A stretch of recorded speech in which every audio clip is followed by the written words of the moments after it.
What's up, everybody? First off, I'd like to say this is something that we're trying out for the first time, and hopefully we can incorporate this, at least once a month.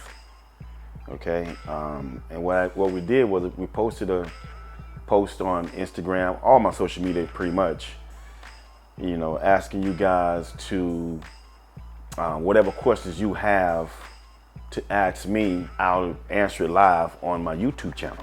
Okay. So I got a lot of questions, tons of questions. I mean, hundreds of questions, and it's just so many. So I'm picking the top 10 that I think is, it's so many. I'm gonna pick 10 good ones that I like. Okay. Don't feel bad if I don't get to your question. Like I said, we want to make this a monthly thing. So hopefully one day I will pick yours. So we're gonna start with the first question. The first question is from Big Jeezy 95. Okay, so Big Jeezy 95, you are the very first person to get that question answered by me on my YouTube channel. All right. So he asked, did you play sports when you were younger? And if you did, what is your favorite sport besides bodybuilding? I did play sports when I was younger. I played basically everything. My family is very, very athletic. Everybody in my family is athletic. Okay, you can't go in no one's house in my family and not find this TV on ESPN right now. So we are a very, very sports-oriented family. Okay, but to get to your question, I played football. I was one of the best running backs in the whole state of Florida. I played, I ran track. I was a 5th degree black belt. I played a little basketball, but not on the basketball team. Okay. What else? That's basically the main sports. I played all the main sports. Okay. Also baseball. I did play baseball as well. I was really good in baseball too. So you wanted to know what's my favorite sport? Well, my favorite sport is football by a long shot. Okay. NFL, college football, high school football. I watch it all. I basically watch anything on TV. Any sport I watch. I don't care if it's tennis, anything but hockey. I love golf. I watch golf. I sit down and watch anything, man. I just love sports, as a whole. I've even started getting into soccer since my daughter plays soccer. I've even started getting into soccer. Cristiano Ronaldo is my favorite soccer player, just so you know. I know Messi's good, but I like Christian. He's pretty crafty with that footwork, you know what I'm saying? But anyway, that was my favorite sport. Football is my favorite sport. I was all state, one of the best running backs. And what happened was, I was looking to possibly go on to become an NFL football player and all that stuff. We all have dreams. That was my dream. Bodybuilding was not even on the radar. Okay, so football was my dream, becoming an NFL player. But what happened was, my junior year in high school, my girlfriend got pregnant. So, making a long story short, she's a white woman. She got disowned by her family. So I had to be a man, stood up, took care of my family, man. She got kicked out, so I ended up getting an apartment. And it was funny because everything played out right on time. I'm giving y'all a lot of personal shit here, but I'm keeping it real with y'all. And a lot of stuff had happened and it lined up right, all ducks in a row. My aunt was looking for a new place. She just got a new house. She was living in an apartment, so she had 6-month lease on her apartment. So she said, well, hey, you can take my apartment. You can make the rent on here, and I'm gonna go ahead and move into the house. Bam, there you go. So 18-year-old kid moving into his own apartment. Man, you can't beat that. So I ended up moving into the apartment, taking care of my girlfriend, and the baby came and all that stuff. So I'm in high school, senior year, got a baby, and working as well. So, my thing was I was raised to be a man. So then with my football career, I needed to take care of my family. So I ended up getting 2 jobs, working, taking care of the family. That was the beginning of my career in how bodybuilding actually, started. Got from the gym, talked me into going to a bodybuilding show, and the rest is history. When I saw that, it was all good after that. So there it went, Big DZ 95. There's your answer to your question. Moving on along. Second question that I ran across that I liked is by Hussein Farabak. Excuse me if I got that wrong, okay? And his question was, he says, I got a good one. He said, how in the hell you have not gotten injured for so many years since you started? Any tips and tricks? There's no tricks and tips or nothing like that. It's all about being smart, okay? Listening to your body. That's what I've done over the years. If I'm in the gym and I'm training and I tweak something, then I take off. No matter how long it take, I would take off from doing that particular body part until it actually heals. So I don't wait a month and then get back in there and test it out. None of that. I make sure it's healed 100% before I start back training that particular body part again. And the reason that's been so effective for me is because, I've seen a lot of guys go in the gym and they end up tearing that muscle after trying to rush back too fast. What you guys got to know is muscle has memory, okay? If just because you're taking off 2 months, yeah, it's gonna get smaller, but muscle has memory and it's gonna come right back after 2 or 3 weeks, 4 weeks or what have you. It's gonna come right back. You're never gonna lose it. It's gonna come right back. So don't be afraid to take that time off and let that particular body part heal 100%. Okay, so that's why I've been able to last so long and I've never been injured. Okay. Third question is from, and y'all know I had to tackle this question. This third question is from Enat84. And his question is, man, exactly how many pairs of Air Jordans do you have? Whose kick game is sicker, yours or Phil's? First of all, I've been doing this since late 80s. Ain't no comparison. Phil got a couple Jordans here and there that he got off the shelf. I get exclusive shit. You know what I'm saying? So y'all don't need to ask me about no kick game when it comes to no bodybuilders. Y'all need to ask me about these rappers and stuff like that. Nah, I'm joking. But anyway, how many pairs I got? I probably got 200, 250 pair of retro Jordans, okay? I've just gotten into other shoes like foam posits. I've made that my official workout shoe now. You'll never see me in the gym training with Jordans, okay? Not no retros. So I have to have an official workout shoe. It used to be Air Maxes, but now I'm switched to foam posits because they feel a lot more sturdy in the gym when I'm training, okay? So there you have it. No one in bodybuilding can touch my shoe game, period. All right? In the fitness industry, period. All right, so let's move on. Fourth question is by Nicholas Gruwada, athlete. And his question is, how do you handle your salt intake during your contest prep? I'm right now 6 weeks out and I don't know if I can use, he said he don't know if he can use it or what amount he should take.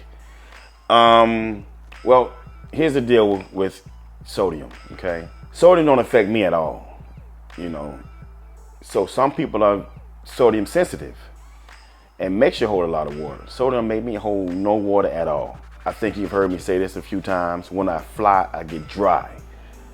No one does that, I'm not bragging about anything, but my genetics allows me to get drier as I fly. So I remember landing in Australia last year, or 2 years ago. I landed on Saturday, the day of the show. So I took a 15-hour flight, 16-hour flight to Australia, landed the same day of the show, and ended up winning the show because it makes me dry. So to get back to your question, you will have to know your body. You will have to know if it affects you. If it don't affect you, you don't need to cut it. It keeps me full. So if you got that problem where as you know it's gonna affect you and it's gonna make your whole water, don't do it, cut it out. Ain't nothing wrong with that. But for me, not speaking for nobody else, I'm saying me in particular, I have to have the salt because it keeps me full and it don't affect me. Okay, so if it affects you, cut it out. And that would be my answer to you. Okay. This next question, I think we're on what? Question number 5. We're on question 5. So we only got 5 more after this. I actually love answering these questions, but you know, I can go on all day with this, but we can't make the whole video about me answering your questions. So we originally had it at 5, and I took it to 10. Okay, next question this is from Cam Tucker, and he asks, how did you get into bodybuilding, and what age was that? Let's see. I was in the gym training. Well, first of all, let's start from the beginning on how you got in the gym. My brother went to boot camp. He got into the Navy and stuff, and he went to boot camp, came back, and he was kind of buff from doing all those push-ups. And I said, I ain't finna let my brother outdo me. So I started going to the gym and started working out myself. So after a couple, months of working out, I had a few guys approach me and they were like, hey, you ever thought about bodybuilding? I'm like, nah, I ain't trying to get up on stage and on the skimpy drawers. That ain't happening. So,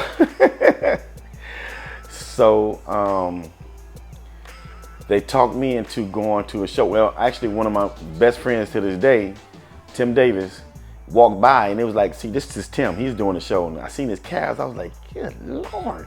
This guy calves and legs, and he was just like a lightweight. And I was like freaking out over this guy, like, dang, look at this dude's body. So they talked me into going to the show that he actually competed in. And I went to the show. And then when I got in there, it was like so packed and all the people was going crazy in there, cheering and stuff. A lot of beautiful women in particular was going crazy. So I'm like, I want all these women screaming for me like this. So I started working out and I like what I saw. I started working out. So I really got into sport for the girls, man. I wanted to get me some girls like that, So I started training for my next competition. I think it was like my first competition. I think it was like, 2 months later. So they put me on, some guys from the gym put me on this diet, man, and it was tuna fish. I don't even think I ate tuna fish since then. That was 27 years ago. They just tuna fished me out. I was done with tuna. So after eating all that tuna fish and getting crazy lean and shredded, I did my first competition 2 months later. And I ended up winning that competition. That was Jack's Physique. I'd never forget. That was in my hometown. And I did that competition and ended up winning my class and overall as a bantamweight. So I was only 137 pounds my first show. But I was absolutely peeled. I was shredded. So I ended up winning that show, winning overall, and became the first bantamweight to win the overall title in the whole state of Florida. And Florida has 60-something shows. So you just imagine 60-some shows every year for years and years and years. And me being the first guy to ever win overall was pretty, that's pretty amazing to me. But I remember just looking at magazines and stuff, and I'm like, I could never get that big. I don't even want to get like that. I would see Sean Ray and all these guys, and Flex Wheeler, and these guys with big legs are rubbing together. I don't want my legs rubbing together like that. So I wasn't even trying to get big. I was just in it, like I said, for the girls at the beginning. And of course, when you start competing more and more, and you start winning, and of course you lose, and that makes you hungrier. You want to compete against the same guys who beat you and try and beat them. So that was my thing. If you beat me, I'm gonna come back and get you next show. I want to find out where you competing at so I can go get in that show and try and beat this guy. So that kept me going. And also the competitiveness of the sport is what's kept me going so many years, even to this day. Once the fire is gone, I'm done. So the fire's still in my heart. I still love competing against guys all over the world. I love to train.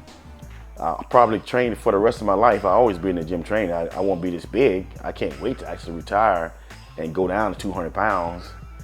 I'm still gonna look good. Don't get it twisted now. I'm still gonna look good always. But I just want to be a smaller version of me. When I was younger, I still looked like this. I still was lean and shredded, even as an 18-year-old. So when I first started bodybuilding, I was 19 years old, like this, but small. And still lean, had biceps, all that stuff. People still freak out over me on football field back then. So that's how I got into bodybuilding. Just going to the gym and getting talked and going to the show and wanting to get girls. That's how I got into bodybuilding. Okay, so moving on along. Next question. This question is by Photo G Nick.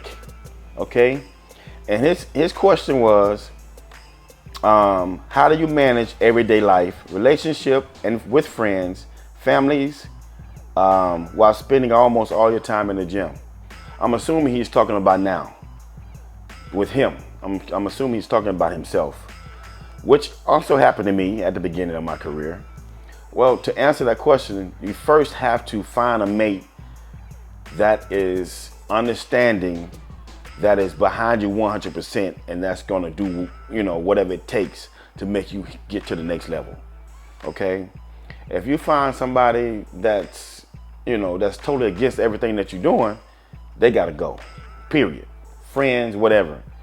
So if I'm, some of my friends see me bodybuilding and they're like, man, that's sick. They gotta go. Period. You know what I'm saying? I don't care how long we've been friends. Your friends and family should understand that you have goals, okay? If they can't understand that, they may have different goals than me, just like my kids. They got different goals. They don't want to be on bodybuilding, but I expect them to, to achieve their goals, whatever it may be. So if you can't respect me and accept what I'm doing, then you gotta go. Just as simple as that. So it's always good to have a good support system. That's what's got me to where I am today, and helps me continue to be better and continue to go and to continue to, y'all. And what I mean by good support system, that's with anything, whether it's business, whether it's through ups and downs, and somebody that's gonna be honest with you. Okay, you don't want nobody in your corner that's a yes man. Everything you do, yes. You look like shit, but they telling you you look great. You don't need that. You need somebody gonna be 100% with you. If you look like shit, if I look like shit, I want you to tell me. That's what I want in my corner. Look, you need to do this, you need to do that. You look like crap, or you making a bad investment. I need that in my life. I don't need nobody that's gonna, show up at the dinner table, ain't got no money. I gotta pay for everything all the time. So I need somebody that's gonna be there, that's gonna back me, that's gonna get me make good decisions with me, and we're gonna do it together. So that's what I mean by good support system. Okay. Moving on along. Next question is from Dumb Curbs. Dumb Curbs. Okay. You guys got some crazy names out there, boy. But I'm doing the best I can to pronounce the name. Okay. And his question is, do you have any plans to come over to UK, whether it be guest pose or expo? It would be great to have you. I've been trying to get over to UK for the past 5 years, man. It's been a while since I've been over there. You got a huge expo over there called Body Power, and me and the promoter, Oli, or the guy that runs the, that actually runs the expo has been trying to get me to get over there, but every year my schedule is so booked solid, I hadn't been able to get over there. But I'm gonna make it priority next year to actually get to the expo. So fingers crossed, I will be at Body Power 2017. Okay, so mark your calendars, the Blade is coming. Make sure you come and see me. I'm looking forward to meeting everybody because I got so many fans over there, man. I get so many messages and emails from you guys. And I'm sorry I haven't been able to make it, but God willing, I will be over there 2017 at Body Power 2017. All right. Next question. All right, so this is question number 8. It's from J-Man the Bach Fitness, okay? And this question is, do you have any advice maintaining muscle mass while recovering from a shoulder injury, which prevents you from training shoulders, chest, and even back sometimes? It's pretty much the same thing I mentioned in the earlier question. And that is, muscle has memory, okay? Don't be afraid to take off if you injure anything. Okay, and it's gonna take 3-4 weeks for it to come right back once it heals 100%. But my advice to you is make sure it heals 100%. Don't go in there and listen to these nonsense of these guys saying no pain, no gain. That's a bunch of BS. Okay, this is why I've been around for 28 years with no injury, because I listen to my body, I train smart. Okay, so if you injure anything, you tweak anything, take off until it heals 100%. Do not go back in the gym until it's actually healed, okay? And then it'll be back in a month to 6 weeks, no problem, okay? So don't be afraid to take off. Next question. And Jay Bazaz asked, based on the schedule sometimes I have to work out at 9 p.m. The question is, should I take in carbs post this late workout?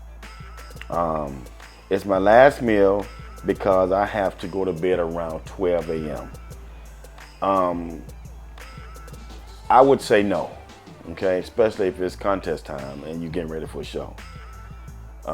You want to try and get all your meals in, all your carbs in during the day. And anything after 6 p.m., try and, cut out, okay? So my answer to you is carbs during the day and you'll be fine. As long as you get your carbs in, you'll be fine, okay? So I wouldn't even risk taking in carbs that late and actually having them turn into fat, going right to bed shortly after you eat. Okay, so get all your carbs in during the day. Okay, this is the final question. It's from Griv J. And he asked, if you could go back 10 years, what would you do differently? And do you think you would have won more Olympia titles with the knowledge you have today? Yes. It's a double-edged sword. I think my career has been set in stages, okay? So yes and no, okay? My career has been set in like 3 stages. Coming into the game, competing as a pro for the first 5-6 years, I've done everything on my own, okay? I had a super fast metabolism with great genetics, so I got away with not training hard at all, not dieting hard at all. If I would go on the road, instead of eating my meals I had with me, I would just drop off at Popeyes. So what I mean by that is I would go and not take any food with me, no diet food, eat what's in the airport. Okay, so I had amazing genetics. Well, I got amazing genetics still, because I'm still competing today against younger guys, and I still have no loose skin nowhere. So let's rephrase that. I have amazing genetics. So that allowed me in the first stage of my career to get away with murder. So I was able to not do a lot of cardio, which I don't do today. I only do 20 minutes a day, so I did no cardio then. I did no abs then. So that was the first stage of my career. Second stage of my career, I got with Joe McNeil, one of the brilliant gurus back in the day. We worked together for about 7 years, won many titles, won Olympia, all that stuff. Okay, won two Arnolds, I think. Yeah, something like that. 3 Arnolds, something like that. So I had an amazing career with him. So that was the second stage of my career. So my third stage of my career, like I said, is getting with a great group of knowledgeable people. Not training heavy, using all machines with Charles. So guys, don't think that machines, you don't grow using machines. I'm bigger than I've ever been. Right now, training with Charles Glass, only using machine work, no compound movements. So you have to be smart. You have to know, you have to worry about getting injured, as you get older. So that's where the machine work come in, okay? And getting with a great trainer, knowledgeable nutritionist like George Farah, who has incorporated more food, more carbs than I've ever ate my whole career. It was very hard getting with him, doing the diets, eating so much food, because I was the type person that would eat 3 meals and stay and grow off of that and get, stay full through the day. But as you get older, as I got older, we found that, my career started, when I hit 2010, I had a decline in my physique. I couldn't get hard as I used to. My glutes were getting, my glutes weren't getting as shredded as they normally do. I remember in 2010, I did one show and I had no glutes. So me and Gail, my girlfriend at the time, we was contemplating on actually retiring until I got with George. So getting with somebody who's very knowledgeable changed my whole world. Charles and George, okay? And continue to, I remember from 2010, 11, maybe 12, I won no shows. Now, since I've got with these guys, I think I've won 8 to 10 shows maybe. I mean, who does that? Who actually gets better as they get older? Well, this is why. Being smart, training smart, eating smart. So I've been able to actually, when George first gave me my first diet, I'm like, that's impossible. There's no way I can eat all this food. So eating 2 cups of rice every meal, I just couldn't fathom that. So I did the best I could. You got to learn how to train your body to eat that much. So, and George believes in being able to eat a lot of carbs to train the body to be able to burn fat while you eat the carbs. Okay, that's his thing. And that worked out tremendously for me. I have to eat a lot of food in order to continue to get better. I have to eat clean on off season, which I've trained my body to do, trained my mind to do. Because the first thing you want to do is after the show, you want to eat, off season means off season to most people. So that means junking out every meal, eating crazy amounts of fats and stuff like that, pizza, cake, cookies, all that stuff. So I've trained my body now till my stomach can't even handle that anymore. So what I would do on off season now is I would eat 5 clean meals and eat whatever I want for dinner, or eat whatever I want 1 meal out of the day. So that's been able to put on lean muscle, get better. Like I said, I'm bigger than I've ever been at this age. At 47 years old, I'm bigger than I've ever been. I put on more weight. So you don't hear this. You don't hear that Dexter's too small no more, because getting with these guys and training smart, still training heavy with machine work and not risk injury. Like Ronnie and Dorian and some of these guys. Look at Ronnie. He's in a wheelchair. Look at Dorian. He started tearing muscle because they didn't make the proper adjustments. This is my 18th year as a pro. I've never had an injury. So getting with like I said, getting with great people who know, get great knowledgeable people who know how to train and how to eat smart and how to eat clean on off season and all that good stuff, and how to add carbs and eat a lot of carbs and know how to actually burn fat and all that good stuff, and train the body to be able to burn fat and all that good stuff, even on off season, not get blown out of proportion and all that stuff, and put on lean muscle has made leaps and bounds in my career at this point. Okay, so there you have it. That's how I've been able to continue to get better as I've gotten older. All right, so those are the 10 questions that I've answered for you guys. I'm looking for this to be, like I said, a monthly thing. I kind of like this. I actually love it. I actually like answering you guys' questions on here and giving you my experiences and telling you what I think, so I actually feel like a teacher. Okay. So I like this. So until next time, be looking for the next post. I'm gonna, do videos and, short videos and actually post and all that stuff, letting you guys know that, when the next Q&A is coming. Okay, so you guys take care.